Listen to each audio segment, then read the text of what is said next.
Hey everyone, so I've been getting a lot of questions about the coronavirus.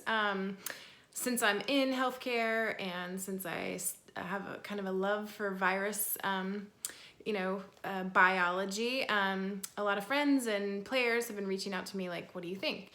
So I just thought I would give you guys my own thoughts and opinions. So I was actually set to travel to Tokyo for the Olympics in July because I have a bunch of players that I work with that are going to be playing in Tokyo for representing various countries.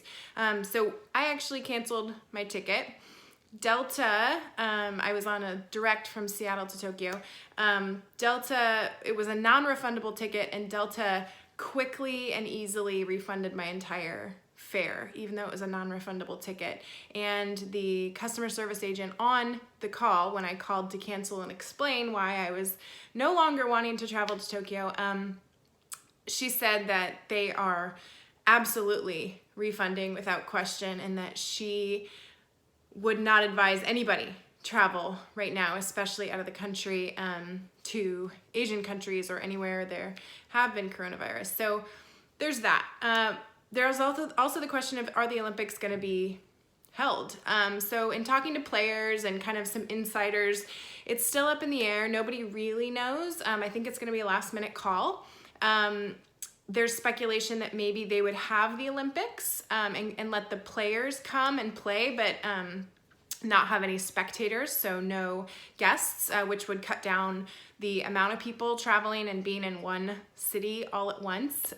So that's a possibility. However, that would cut down the amount of people from hundreds of thousands who would travel, like myself, and attend and watch and be in Tokyo at once, down to about 11,000 athletes that would be there. So in order to quarantine, monitor, and isolate and keep track of temperatures and all that stuff for 11,000 athletes in one city is still a lot.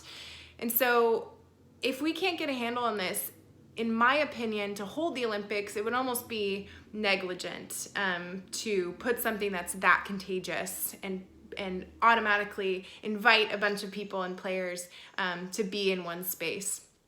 The coronavirus is just a group of different viruses, much like SARS or MERS, things that we've seen before. This is just a novel strain. So coronavirus is not like a new term. It's just that we've never seen this strain before.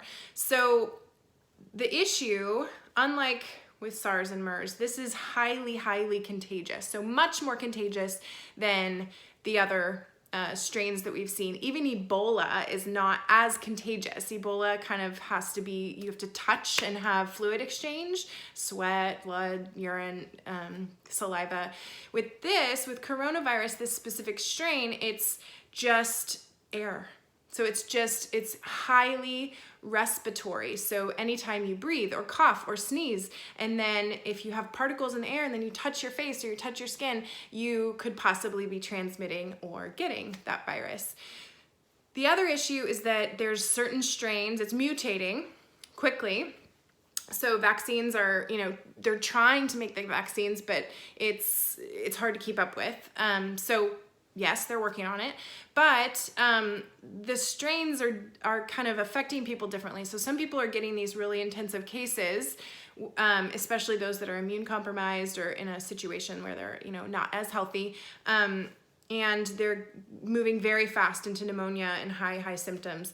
Then there's people that are getting the virus, testing positive for the virus, but it's much like the flu, and they're recovering fine, recovering great. So it's just a little bit nerve-wracking because it's the unknown. We fear the unknown. And so at this point, hand wash. It's up to you whether you want to go out in public. I went to Target the other day, and I wiped down my cart and I did all that. People were cleaning off the shelves of Clorox and toilet paper and everything. But it's really up to you. I think highly populated areas might not be a good idea. So like no play places or kids museums for my kids. Schools are still open where I am. Now I am in Seattle and I'm on the Mercer Island School District. So while some East Side school districts in Seattle have been canceled, Mercer Island's still open. They are sanitizing overnight. That's the other thing, is that Hand sanitizers, I'm normally not for because it kills off all the good bacteria and the bad bacteria. We need a good, strong microbiome. However, in a case like this, you actually need the strong hand sanitizer and not the like more natural ones. So in this case, hand wash, but also I would wipe down and spray with things like Lysol that are more chemically heavy.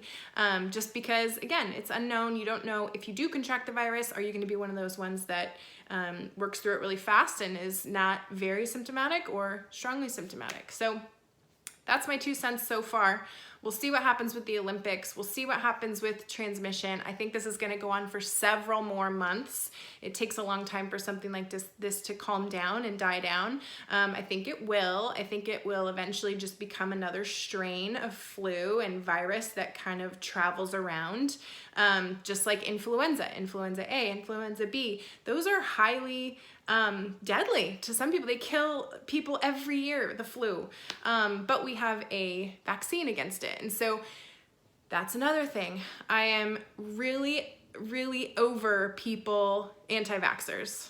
Like, get over yourself and protect your children, protect yourself, and protect others. Vaccines work, and that's why we all of a sudden have a measles epidemic, because people aren't vaccinating against something that should have been eradicated, which was eradicated in the United States and now is back. So as soon as we have a vaccine for this, I'm sure it'll start to kind of, our immune systems will be used to it, our immune systems will see it, we'll have a vaccine. But until then, be careful, be safe, isolate if you feel better about doing that. I'm currently not, just keeping my kids out of like high traffic places. So I will update you if I learn anything more.